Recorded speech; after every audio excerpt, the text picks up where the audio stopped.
Hello, I hope you all are doing well. I'm your mentor for English related classes and this is your very first class. यहाँ पर मैं बात करूंगी English के अंदर, क्योंकि हर किसी को इंडिया के अंदर इंग्लिश में इतनी फ्लुएंसी नहीं है, तो हम यहाँ पर कंफर्टेबल फील करने के लिए दोनों लैंग्वेज का एक मिक्स यूज करेंगे ताकि सभी लोग यहाँ पर कंफर्टेबली और इजीली चीजों को समझ सके। तो हम यहाँ पर सीखने वाले हैं बेसिक से लेकर एडवांस तक की चीजें और ये आपकी फर्स्ट क्लास है। हम आज यहाँ पर कवर करेंगे अबाउट ब्रिटिश लिटरेचर। आप सभी लोग जानते ही हैं कि ब्रिटिश लिटरेचर कितना इम्पोर्टेंट है एग्जाम्स के लिए, लेकिन ब्रिटिश लिटरेचर को जानने से पहले ब्रिटिश क्रोनोलॉजी को समझना काफी इम्पोर्टेंट हो जाता है। यानी कि जो ब्रिटिश लिटरेचर है उसके अंदर कौन कौन सी डिफरेंट एजेस हमें पढ़नी होंगी। तो चलिए फटाफट से इनको जान लेते हैं। ये जो डिफरेंट एजेस हैं, क्यों इन्हें पढ़ना पड़ता है, क्यों इन्हें याद रखना है, क्या क्या इंपॉर्टेंट चीजें हैं जो हमें याद रखनी है, वो सारी चीजें हम आज समझेंगे। क्योंकि ये बेस है और आपको पता होना चाहिए बेस के बारे में, क्योंकि विदाउट बेस आपको चीजें उस लेवल पर क्लियर नहीं हो पाएंगी और आप कनेक्ट करके नहीं पढ़ पाओगे। तो सबसे पहली जो एज यहाँ पर आती है दैट इज ओल्ड इंग्लिश, या फिर इसको एंग्लो सैक्सन पीरियड भी कहते हैं। 450 से 1066 एडी तक ये पीरियड रहा। अब ये एडी क्या है आप लोगों के माइंड में आ सकता है, क्योंकि आपने एडी बीसी ये सुना होगा, लेकिन सबको इसका मीनिंग क्लियर नहीं होता है। तो यहाँ पर मैं आपको इसका मीनिंग बता देती हूँ। ये क्रिश्चियन कैलेंडर से लिए गए वर्ड्स हैं। हम आज जो कैलेंडर यूज करते हैं वो भी क्रिश्चियन कैलेंडर है। एडी बीसी ये एक टाइमलाइन बताती है।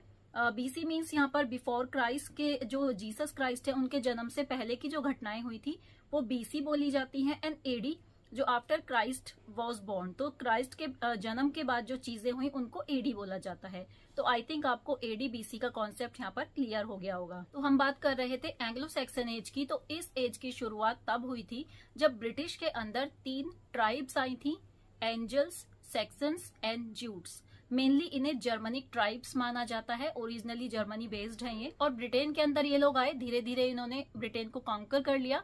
और इनमें जो सबसे स्ट्रॉन्गेस्ट ट्राइब थी उसको एंजल्स बोला जाता था या एंग्लस बोल सकते हैं। और इंग्लैंड नाम भी उन्हीं के नाम पर पड़ा, क्योंकि एंग्लो लैंड मतलब एंग्लोज लोगों का ये लैंड था, इसलिए इसको इंग्लैंड बोला जाने लगा। 450 एडी की यहाँ पर मैं बात कर रही हूँ, क्योंकि यहाँ पर ये जो स्टार्ट हुआ था इसी को कहा जाता है Anglo Saxon age. Old English language की स्टार्टिंग यहीं से हुई थी।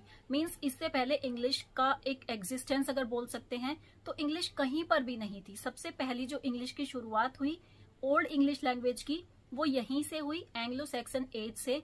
इसीलिए इस एज को सबसे ज्यादा इम्पोर्टेंट माना जाता है किसी भी इंग्लिश लिटरेचर से रिलेटेड एग्जाम के लिए। अगर 1066 एडी की बात करें तो नॉर्मन कॉन्क्वेस्ट नाम का एक बहुत मेजर इंसिडेंट उस टाइम पर हुआ। ये एग्जाम के लिए काफी इंपॉर्टेंट है। नॉर्मन कॉन्क्वेस्ट आ जाता है जनरली। इसे बैटल ऑफ हेस्टिंग्स भी कहा जाता है, जहां पर विलियम ऑफ नॉर्मेंडी उसने कॉन्कर्ड किया था इंग्लैंड को, और इसको बोला जाता है the biggest battle of England history. तो ये सारे इंपॉर्टेंट पॉइंट्स हैं, आप इनको याद भी रख सकते हैं, इनको आप नोट डाउन भी कर सकते हैं। 1066 एडी से लेकर 1500 एडी तक का जो पीरियड है उसको मिडल इंग्लिश पीरियड कहा जाता है, जिसमें कि जो एंग्लो नॉर्मन पीरियड है यानी कि जो एज ऑफ नॉर्मन है वो है 1066 एडी से लेकर 1340 एडी तक। इट मीन्स उस टाइम पर जो फ्रेंच लैंग्वेज थी उसको as a main language use किया जाने लगा था नॉर्मन की वजह से। और इंग्लिश लिटरेचर का यहाँ पर, इंग्लिश लैंग्वेज का यहाँ पर इतना कोई बहुत ज्यादा यूज या आप कह सकते हो स्टार्टिंग भी इवन यहाँ पर नहीं हुई थी। उसके बाद 1340 से अगर 1340 एडी की बात करें तो उस एज को कहा जाता है एज ऑफ चौसर, जो कि बहुत ज्यादा इंपॉर्टेंट है इंग्लिश लैंग्वेज के लिए, क्योंकि इंग्लिश लैंग्वेज की सबसे ज्यादा डेवलपमेंट चौसर के टाइम में हुई थी। और उन्होंने इसे इतना ज्यादा डेवलप किया, इतना ज्यादा वर्क किया चौसर ने इवन इंग्लिश के ऊपर, कि उन्हें फादर ऑफ इंग्लिश लैंग्वेज कहा जाता है, जो कि एक काफी बड़ी बात है। तो ये आपको याद रखना है, चौसर सबसे इम्पोर्टेंट फिगर है, फादर ऑफ इंग्लिश लैंग्वेज उनको कहा जाता है, कंसीडर किया जाता है। तो आप समझ सकते हो कि चौसर के लिए इंग्लिश लैंग्वेज के अंदर चौसर की क्या इंपॉर्टेंस है। इसके बाद अगर बात करें उनका जो कॉन्ट्रीब्यूशन था, तो उन्होंने जो कैंटरबरी टेल्स लिखा था फर्स्ट इंग्लिश वर्क कंसीडर किया जाता है उसको। इससे पहले जितना भी लिटरेचर लिखा गया था वो ओल्ड इंग्लिश पैटर्न को यूज करके लिखा गया था, और उस टाइम पर जो इंग्लिश लैंग्वेज थी इतनी ज्यादा डेवलप नहीं हुई थी। तो चौसर का कैंटरबरी टेल यहाँ पर इंग्लिश का सबसे फर्स्ट ऑफिशियली वर्क माना जाता है। तो हम कह सकते हैं इंग्लिश लैंग्वेज को ट्रांसफॉर्म करने का काम चौसर ने किया, क्योंकि चौसर की एज में ही अराउंड 360 एडी की अगर बात करें तो इंग्लिश लैंग्वेज को पार्लियामेंट के अंदर, कोर्ट के अंदर, स्कूल्स के अंदर एस्टेब्लिश करना स्टार्ट कर दिया गया था, और जो फ्रेंच लैंग्वेज थी उसको धीरे धीरे रिप्लेस कर दिया गया। उसके बाद 1500 से 1660 की बात करें तो इसको हम बोलते हैं द रेनेसा एज, यानी कि द रिवाइवल ऑफ लर्निंग। इस टाइम पर इस एज के अंदर काफी सारे मेजर चेंजेस हुए लिटरेचर के अंदर, और इसके अंदर अगर हम डिवीजन करें तो 603 से लेकर सबसे पहले 1558 से लेकर 1603 तक जो एज थी एलिजाबेथन एज थी, उसके बाद 1603 से लेकर 1625 तक जैकोबियन एज हुई, उसके बाद 25 से लेकर 49 तक कैरोलाइन एज, और उसके बाद 49 से लेकर 1660 तक यहाँ पर कॉमनवेल्थ पीरियड बोला जाने लगा। अब इनको वन बाय वन हम समझते हैं कि आखिर इतना ज्यादा यहाँ पर पार्टीशन क्यों किया गया इस रेनेसा एज का। तो सबसे पहले अगर बात करें, जो रेनेसा के ऑथर थे वो क्या करते थे, उस टाइम पर क्लासिकल वर्क को उन्होंने रिवाइव किया। प्रिंटिंग प्रेस इस टाइम पर इन्वेंट हुई। फ्रेंच इंग्लैंड का जो वॉर था उसमें इंग्लैंड मोस्टली हार रहा था, और ऐसे में जो रेनेसा एज थी उसमें इंग्लैंड की डेवलपमेंट धीरे धीरे स्टार्ट हो गई, आर्ट के अंदर, लिटरेचर के अंदर, कल्चर के अंदर। तो इसमें जो एलिजाबेथन एज थी उसमें क्वीन ने काफी सारे चेंजेस यहाँ पर लिटरेरी टर्म्स में किए।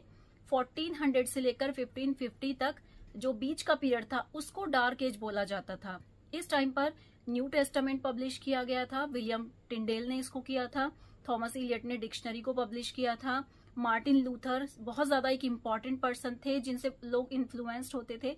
चर्च के करप्शन के अगेंस्ट इन्होंने आवाज उठाई, और इसका इफेक्ट एलिजाबेथन एज पर काफी ज्यादा पड़ा, और ये माना जाता है कि ये एक गोल्डन एज था यहाँ पर, क्योंकि काफी सारी डेवलपमेंट स्टार्ट हो गई थी हर फील्ड के अंदर, ड्रामा के अंदर, theatre, literary works, University of Wits इस टाइम पर हुआ, even Shakespeare belongs to this age. तो एलिजाबेथन एज डार्क एज के बाद एक काफी इंपॉर्टेंट एज हो जाती है जिसमें बहुत सारे मेजर चेंजेस हुए। क्वीन की डेथ के बाद 1603 से लेकर 1625 तक जैकोबियन एज मानी जाती है। यहाँ पर जो स्कॉटलैंड है और इंग्लैंड है, इन दोनों का एक यूनियन हो गया, और जो क्राउन इंसिडेंट हुआ था वो इसी टाइम पर हुआ था। जो स्कॉटलैंड के किंग जेम्स 6 थे वो जेम्स फर्स्ट बन गए इंग्लैंड के। तो इन लैटिन लैंग्वेज जेम्स का मतलब होता है जैकोब, सो इसको जैकोबियन एज बोला जाने लगा। तो सिंपली इसका यहाँ पर ये मतलब है। उसके बाद 1625 से 1649 की बात करें तो कैरोलाइन एज यहाँ पर स्टार्ट हो गई। चार्ल्स फर्स्ट के जो सन थे उनके ऊपर इसका नाम रखा गया है। वो काफी केयरलेस टाइप के पर्सन थे, बहुत ज्यादा ध्यान नहीं देते थे, और वो इवन एक कैथोलिक क्वीन से शादी करना चाहते थे, और जो प्रोटेस्टियन थे उस टाइम पर वो लोगों को ये आइडिया बिल्कुल भी पसंद नहीं आ रहा था, और इसलिए ये लोग उनके अगेंस्ट हो गए। तो काफी ज्यादा यहाँ पर एक कैओस वाली सिचुएशन भी क्रिएट हो गई थी। उसके बाद प्यूरिटन्स यहाँ पर पिक्चर में आए 1649 के अंदर। उन्होंने लोगों को भड़काना यहाँ पर स्टार्ट किया। जो चार्ल्स थे उनकी डेथ हो जाती है एनी हाउ, और इसमें जो मेन हाथ होता है वो क्रॉमवेल का होता है, क्योंकि वो लॉर्ड प्रोटेक्टर होता है प्यूरिटन्स का।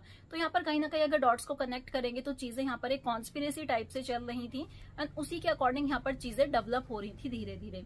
उसके बाद यहाँ से एक नई एज की शुरुआत हो जाती है जिसे हम कॉमनवेल्थ पीरियड बोलते हैं, और मोस्ट इम्पोर्टेंटली इसे जॉन मिल्टन की एज भी कहा जाता है। जॉन मिल्टन का इस एज से डायरेक्टली वैसे कोई लेना देना नहीं है, लेकिन उनका इम्पैक्ट बहुत ज्यादा था, क्योंकि कहीं ना कहीं जो एक बिलीफ था, जैसे कि गॉड की सुप्रीमेसी दिखाई गई थी, कैल्विनिज्म थ्योरी दिखाई गई थी। 1649 से लेकर 1660 का जो एज ऑफ जॉन मिल्टन कहा जाता है पॉपुलरली उसको, तो उसमें कैल्विनिज्म थ्योरी बहुत ज्यादा फैली हुई थी, जिसके अकॉर्डिंग हम लोग एडम और ईव की संतान हैं, और हम सभी सिनर्स हैं, क्योंकि एडम ईव ने एक सिन किया था, एंड उसकी जो एक माफी है वो पूरा ह्यूमैनिटी अगर उसकी माफी को भी मांगता है तो भी कम है। तो गॉड से हमें माफी मांगनी है, गॉड के सामने सरेंडर करना है, गॉड को सुप्रीम पावर मानना है। ये उस टाइम की मेन थीम हुआ करती थी। मिल्टन के टाइम में भी आपने देखा होगा, चाहे वो पैराडाइज लॉस्ट है या उसके अदर वर्क्स हैं, उसके अंदर आपने एक रिलीजियस, एक गॉडली, सुप्रीम गॉड वाली थीम को ही देखा होगा अगर आपने जॉन मिल्टन को पढ़ा है। तो यही कैल्विनिज्म थ्योरी उस टाइम पर काफी ज्यादा प्रिवेलिंग थी, और जॉन मिल्टन की इंपॉर्टेंस इस वजह से काफी ज्यादा बढ़ गई थी। उसके बाद अगर फर्स्ट सिविल वॉर की बात करें तो 1642 से 1651 का जो मेन पीरियड है, इसके अंदर फर्स्ट सिविल वॉर हुआ। सिविल वॉर का मतलब है इंग्लैंड के अंदर मतलब जो इंग्लैंड की बाउंड्रीज के अंदर, कंट्री के अंदर जो वॉर होती है दैट इज सिविल वॉर, तो वो यहाँ पर सबसे पहले 1642 से लेकर 1651 तक चली। और उसका इम्पैक्ट ये आया कि थिएटर्स को क्लोज कर दिया गया, ड्रामाज लिखना बंद कर दिया गया, कॉमेडी लिखना बंद कर दिया गया, इवन सटायर तक लोग नहीं कर सकते थे। सिर्फ रिलीजियस चीजें यहाँ पर परमिट की गई थी कि सिर्फ आप रिलीजियस चीजों के ऊपर लिख सकते हो। जितने भी अदर वर्क थे उन सबको या तो जला दिया गया या फिर बैन कर दिया गया। इवन जॉन मिल्टन के भी बहुत सारे वर्क्स थे जिनको जला दिया गया था जस्ट बिकॉज वो रिलीजियस नहीं थे, सटायरिकल या अलग अदर फॉर्म्स में थे। तो उस टाइम पर सिर्फ रिलीजियस लिखना अलाउड था, इतना ज्यादा यहाँ पर उस थ्योरी को प्रिवेल किया गया था। तो काफी ज्यादा सीरियस और लिमिटेड इश्यू यहाँ पर लिटरेचर को लेकर बनने लगा था। उसके बाद 1660 से लेकर 1700 की बात करें तो इसको रेस्टोरेशन एज बोला जाता है। 1660 के अंदर पब्लिक ने क्या किया, फाइनली डिसाइड किया कि बहुत ज्यादा हो रहा है, अब हम इससे ज्यादा सह नहीं सकते हैं। अब इस टाइम पर क्या हुआ, जो क्रोमवेल था उनकी डेथ हो जाती है जो कि प्यूरिटन्स को सपोर्ट करते थे, और उस टाइम पर जो चार्ल्स सेकंड थे उनकी एंट्री हुई थी। अब तक ये जो फ्रांस के अंदर एक नॉर्मल लाइफ जी रहे थे जो चार्ल्स सेकंड थे, लेकिन अब वो अपने साथ क्या लेकर आए, वहां से फ्रेंच इन्फ्लुएंस लेकर आए। ड्रेसिंग के अंदर, लैंग्वेज के अंदर, स्पीकिंग, सब चीज के अंदर यहाँ पर फ्रेंच का इन्फ्लुएंस देखने को मिला। तो रेस्टोरेशन एज, क्योंकि जो कुछ भी यहाँ पर क्लोज हुआ था, बैन हुआ था, उसको धीरे धीरे यहाँ पर ओपन कर दिया गया, लिटरेचर को रीस्टोर कर दिया गया एक तरीके से। तो इसको रीस्टोरेशन एज या फिर रेस्टोरेशन एज बोला जाता है, क्योंकि चीजें यहाँ पर फिर से बदलना स्टार्ट हो गई थी। उसके बाद 1700 से अगर 1745 की बात करें तो ऑगस्टन एज यहाँ पर स्टार्ट हो गई। इसको एज ऑफ पोप भी कहा जाता है, एज ऑफ अलेक्जेंडर पोप। तो नियो क्लासिकल एज भी इसको बोला जाता है। ये काफी इंपॉर्टेंट एज है क्योंकि इस टाइम पर जो राइटर्स थे वो क्लासिकल राइटर्स को काफी ज्यादा कॉपी कर रहे थे, और इवन उन क्लासिकल राइटर्स को जो कि किंग ऑगस्टन की एज को बिलोंग करते थे उनको कॉपी किया जा रहा था, इसलिए इसे ऑगस्टन एज भी बोला जाता है। मोस्ट इम्पोर्टेंटली अलेक्जेंडर पोप के जो सेटायर्स हैं वो काफी ज्यादा इंपॉर्टेंट थे इस एज में। 1700 में हमें देखने को मिलता है कि एनलाइटनमेंट की ये एज है जिसमें साइंस के ऊपर, एक्सपेरिमेंट्स के ऊपर, इन सब के ऊपर फोकस किया गया था। न्यू थ्योरीज डेवलप की जा रही थी, रीजन के ऊपर ज्यादा फोकस किया जा रहा था, और जो रिलीजियस वाली चीजें थी उनको कहीं ना कहीं पर यहाँ पर मिनिमाइज किया जा रहा था, क्योंकि लास्ट जो एज थी उसके अंदर सिर्फ और सिर्फ रिलीजियस चीजों के ऊपर लिखा जाता था, लेकिन यहाँ पर उन चीजों को बिल्कुल चेंज कर दिया गया। रिलीजन की जगह पर यहाँ पर रीजन के ऊपर चीजें लिखी जाने लगी। उसके बाद 1745 से 1785 की बात करें तो ये एज ऑफ सेंसिबिलिटी के नाम से जाना जाता है। एज ऑफ सैमुअल जॉनसन भी इसको कहते हैं। इसके अंदर एसेज, जर्नल्स काफी ज्यादा पब्लिश हुए थे, और यहाँ पर क्लब हाउसेस ओपन किए गए थे। लिटरेचर क्लब टाइप्स जो होते हैं, डिफरेंट काइंड ऑफ ग्रोथ यहाँ पर देखी गई थी। स्पेक्टेटर यहाँ पर जो मेन वर्क था वो था द स्पेक्टेटर। इंडस्ट्रियलाइजेशन भी यहाँ पर काफी हुआ। 18th सेंचुरी के अंदर ये सब चीजें पीक पर थी। उसके बाद 1785 से 1830 की बात करें तो रोमांटिक एज यहाँ पर स्टार्ट हो गई। अब इंडस्ट्री, रीजन, प्रैक्टिकल अप्रोच, इन सब के अगेंस्ट रोमांटिक एज स्टार्ट हो गई। मीन्स अब लोग इन सब चीजों से बोर होने लगे, उन्हें कुछ नया चाहिए था। तो ऐसे में जो विलेज पीपल है, जैसे कि जनरली क्या होता था, काम के सिलसिले में सब लोग शहर में शिफ्ट हो जाते थे, तो धीरे धीरे वो उस शहर वाली लाइफ से फेडअप होना स्टार्ट हो गए और वो फिर से नेचर के क्लोज जाने लगे। तो नेचर के क्लोज जाने के लिए यहाँ पर काफी सारे पोइट्स ने, ऑथर्स ने नेचर रिलेटेड चीजें यहाँ पर लिखी, एक कनेक्शन बनाया फिर से अपने सेल्फ से और नेचर के साथ। रोमांटिसिज्म यहाँ पर चीजों के अंदर ऐड किया, और उन्होंने यहाँ पर मेनली नेचर, इमेजिनेशन, रोमांटिसिज्म, इन सब चीजों के बारे में लिखना स्टार्ट किया। जैसे कि जेन ऑस्टन के नॉवेल्स हो गए, अदर रोमांटिक पोएट्स, ऑथर्स हो गए, तो उस टाइम पर रोमांटिक चीजें लिखी जाने लगी। दैट मीन्स काफी इंटरेस्टिंग चीजें, इमेजिनेटिव बेस्ड चीजें। उसके बाद 1832 से 1901 की बात करें तो विक्टोरियन एज यहाँ पर स्टार्ट हुई। क्वीन विक्टोरिया का गोल्डन पीरियड इसको बोला जाता है। ब्रिटिश लिटरेचर का एक गोल्डन पीरियड इसको बोला जाता है। फाइनेंशियली इंग्लैंड काफी ज्यादा फ्लोरिश हुआ था इस टाइम पर। इंडस्ट्री, टेक्नोलॉजी, ग्रेट एग्जीबिशन 1851 के अंदर लंदन के अंदर जो ग्रेट एग्जीबिशन हुआ था वो इस टाइम का सबसे इम्पोर्टेंट एक इवेंट आप कह सकते हो, जहां पर कोहिनूर जो डायमंड है उसकी एग्जीबिशन भी यहाँ पर की गई थी, जस्ट टू शो कि हमारी क्या पावर है। तो उस पावर को शो करने के लिए यहाँ पर द ग्रेट एग्जीबिशन रखी गई थी। तो मेनली 1830 से लेकर 1850s का जो पीरियड था वो गोल्डन पीरियड था। न्यू गेट नॉवेल्स यहाँ पर काफी इंपॉर्टेंट थे, जहां पर क्राइम को इवन जस्टिफाई किया जाता था। अगर आपने चार्ल्स डिकन्स की नॉवल पढ़े हो, ग्रेट एक्सपेक्टेशन की अगर मैं बात करूं तो ग्रेट एक्सपेक्टेशंस के अंदर क्रिमिनल्स को जस्टिफाई किया गया था। अगर उसको आप पढ़ेंगे, काफी डीप वो नॉवल है। तो यहाँ पर इस तरह के वर्क लिखे गए थे।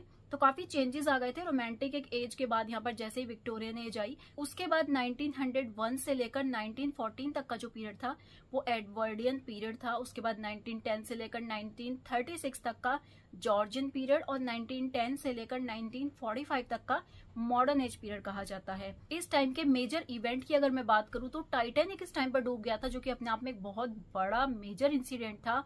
इसका ये इम्पैक्ट हुआ कि जो ब्रिटिश इकोनॉमी थी, जैसे कि आप मान सकते हो कि अंबानी इंडिया के लिए है, जो अंबानीज हैं, तो अगर वो यहाँ पर किसी भी तरीके से बैंकरप्ट हो जाए तो काफी ज्यादा इम्पैक्ट पड़ेगा इंडियन इकोनॉमी के ऊपर। तो सेम यहाँ पर ब्रिटिशर्स के ऊपर टाइटैनिक के डूबने का काफी ज्यादा इफेक्ट पड़ा, क्योंकि 250 से ज्यादा रिच बिजनेसमैन उसमें डेड हो गए थे, और इन्फ्लेशन प्रॉब्लम वहां से स्टार्ट हो गई थी, महंगाई बढ़ने लगी थी, मार्केट क्रैश होने लगा था। मार्केट क्रैश वहां एक्चुअल रीजन ये नहीं था कि मार्केट क्रैश होना था, जस्ट एक अफवाह की वजह से मार्केट क्रैश होना स्टार्ट हो गया था। तो काफी ज्यादा चीजें उस टाइम पर हुई। उसके बाद अगर पॉइंट्स की बात करें तो यहाँ पर जो पॉइंट्स थे उनके एक्सपेरिमेंटल वर्क थे, एब्सर्डिटी थी उनके कुछ वर्क्स के अंदर, जैसे कि आप वर्जीनिया वुल्फ के अगर नॉवेल्स पढ़ते हो, E.M. फोस्टर हैं उसमें, जोसेफ कॉनरेड हैं, तो इन सब के वर्क्स के अंदर आपको थोड़ी बहुत एब्सर्डिटी और एक्सपेरिमेंटल वर्क यहाँ पर देखने को मिलेगा। एंड प्रेजेंटली 1945 से लेकर अब तक की जो एज है that is post modern age, या इसको पोस्ट कोलोनियल टाइम भी बोल सकते हैं। वर्ल्ड वॉर का क्या इम्पैक्ट हुआ ह्यूमन के ऊपर, लिटरेचर के ऊपर, लोगों के ऊपर क्या चेंजेस आए, वो सब चीजें इनके वर्क्स के अंदर दिखाई गई हैं।